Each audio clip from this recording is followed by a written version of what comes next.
자, 이번 영상은 간단하게 고체학스 초기 버핑 타임 도포를 하고 나서 살짝 이제 경화를 시키는 시간이 있죠. 10분에서 15분, 20분 요 왔다 갔다 하는데 장소, 온습도 이런 것들에 의해서 각각 달라지는데 그걸 어떻게 잡아야 되는지 방법을 좀 알려드리는 시간을 가지려고 해요. 네, 기준이 되는 왁스는 스파잔, 다크라벨, 그래핀 고체학스, 카나우바 왁스인데 그래핀이 함유된 왁스입니다. 근데 이 제품 지금 리뷰하다가 엑시머쿨은 오픈톡방이 있습니다. 거기서 이제 질문을 해주셔가지고 제가 급하게 요거를 또 이용해서 신제품이니까 한번 느껴보시는 시간 가졌으면 또 좋겠네요. 스펀지로 이루어진 어플리케이터를 이용해서 도포를 하시는 게 좋은데 지금 요거는 이런 왁스 어플리케이터가 이런 식으로도 타월 뭉친 겁니다. 한마디로 이제 그 겉에 감싸가지고 어떤 용액이나 이런 것들이 흡수되지 않고 페인트 도장면에 바를 수 있게 코팅할 때 쓰는 코팅 블럭입니다. 네, 요거는 또 이주인 건데 요것도 이제 구독자 챗에서 갑자기 이제 올라와서 제가 이걸 쓰고 있다고 말씀을 드렸었거든요. 이렇게 묻힙니다. 쉽죠? 이렇게 묻죠? 이렇게 한 면만 좀 발라볼게요.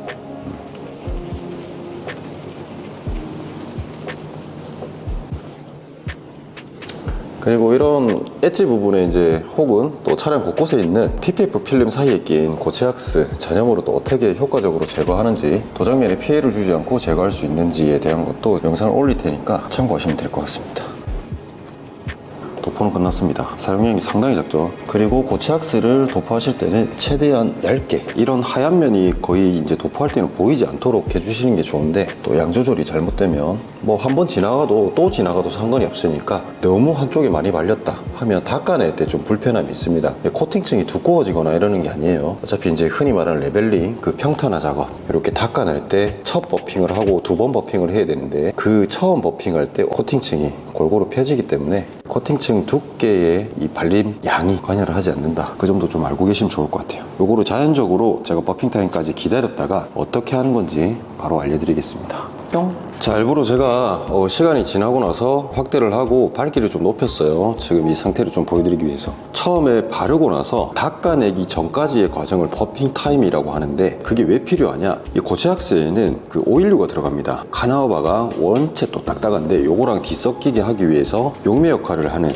오일류가 천연 아몬드 오일이라든지 이런 게 들어갈 수도 있고 식용유나 이런 거 참기름 생각하시면 될 것 같아요. 천연 오일. 그게 이제 어떤 역할을 하냐? 발림성에 관여를 합니다. 미끌미끌 하면서 이렇게 발리겠죠. 발리고 나면 요 액상화돼 있던 카나우바들이 잘 녹으면서 도장면에 이렇게 코팅이 됩니다. 근데 두께는 뭐 많이 바른다고 해서 관여하지 않는다. 이제 뒤에 설명서를 보시면 회사마다 권장 시간이 다르게 돼 있습니다. 시간을 다 기재를 해놨는데 그거를 따라주시는 게 제일 좋고 만약에 바람이 많이 분다 혹은 뭐 온도가 좀 많이 낮다 지금같이 뭐 겨울이 좀 지나갔다 그런 온습도에 대한 그런 것도 생각하셔야 되기 때문에 바람이 불면 불수록 더 빨리 닦아내야 된다. 그거는 기억하시면 좋을 것 같습니다. 여기 보면 지금 하얗죠? 요걸 한번 닦아볼게요. 이렇게 닦이죠? 이렇게 딱 하면은 닦입니다. 지금 검정색이라서 잘 안 보이실 수 있는데 이렇게 깔끔하게 밀리면서 여기 닦인 면이 말끔해집니다. 꼭 타월로 닦아낸 것처럼 그럴 때가 이제 버핑 타임이라고 보시면 됩니다.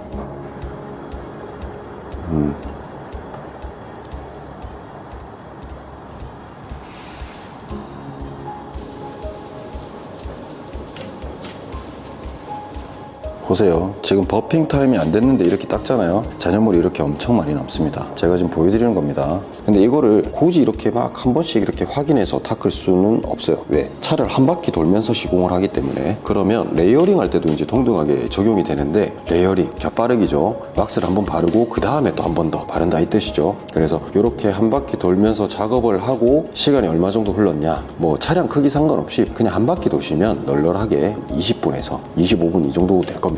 빠르게 바르면 한 15분 정도도 가능합니다. 익숙해 있는 상태라면. 그래서 요거를 이제 이렇게 닦아내 볼 필요도 없습니다. 이거는 이제 보여드리는 거예요. 돌고 나서 처음에 발랐던 그곳으로 돌아오겠죠. 다 닦고 나면 그래 한 바퀴 쫙 돌고 또 한 바퀴 쫙 돌고 하면서 한 번 더 겹바르게 하시면 됩니다. 그게 이제 또 레이어링 방법이고 그리고 고체학스가 표면에 탁 발리고 나서 오일류가 자연적으로 뭔가 메말라요. 그때 이제 닦아내야 된다. 그래야지 이제 코팅층이 안전하게 안착이 되고 페인트 도장면이랑 탁 붙는다. 요게 이제 버핑 타임이 중요한 이유다. 이렇게 이해하시면 될 것 같아요. 이렇게 닦아냅니다. 와 이거 뭐 잠시만요.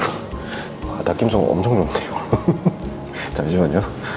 내가 이거를 지금 저쪽 먼저 해야 되는데 이거를 갑자기 찍어달라 그래가지고 생각이 나서 이렇게 작업성이 좋은 친구들도 있는데 이건 지금 신제품이라서 뭐 좋을 수밖에 없죠. 좋아야죠. 뭐 40만 원 가까이 하는 왁스인데 요런 거 짧은 단면으로 돼 있는 요런 타월이 있고 올이 긴 녀석들이 있어요. 그걸 가지고 또 한 번 더 마무리 버핑을 해주면 남아있는 잔여물이 그리고 약간 기름맛 같은 게 생길 수 있습니다. 고체 왁스는 그런 걸 지우실 때는 올이 긴 타월로 한번 가압을 주지 말고 이렇게 힘을 주지 말고 싹싹싹 닦아내시면 제일 베스트다. 그리고 만약에 이게 진짜 얼룩이 남아서 안 지워져, 다음 세차 때 그냥 세정제를 통해서 미트워시를 통해서 지우시거나, 나는 진짜 그게 싫은데 하면 왁스를 한 번 더 그 부위만 바르세요. 그러면 기존에 이제 그 오일류나 이런 것들이 카나와 합쳐지기 위해서 용매작용을 하기 때문에 코팅층에 닿이게 되면 아직까지 경화가 되지 않은 상태이기 때문에 어느 왁스든 이런 얼룩들이 바로 없어질 겁니다. 그 점 참고하시면 깔끔하게 이 비니쉬를 감상할 수 있다. 이렇게 참고하시면 될 것 같습니다. 자, 이 반사되는 거 보시면 이 광이 어느 정도인지 느껴지실 거예요. 그리고 2차 버핑 할 때는 살살살살 하시는 겁니다. 고체 왁스는. 그리고 첫 번째 할 때는 살 이 오염물을 걷어낸다는 느낌으로 이런 식으로 해서 우리 방바닥 물티슈 가지고 뭐 이렇게 싹 이렇게 걷어낼 때가 있죠. 그런 걸 생각하시면 정말 쉬울 겁니다. 이렇게 하면 이제 고체 왁스 버핑은 끝나고 하루 지나면 완전한 광이 확 올라옵니다. 그때 완벽한 그리고 정말 깜짝 놀라는 즐거운 셀프 세차 시간 되시길 바랍니다. 여러분, 지금까지 엑시머크루 엑시머였습니다. 감사합니다. 구독과 좋아요 부탁드릴게요. 안녕.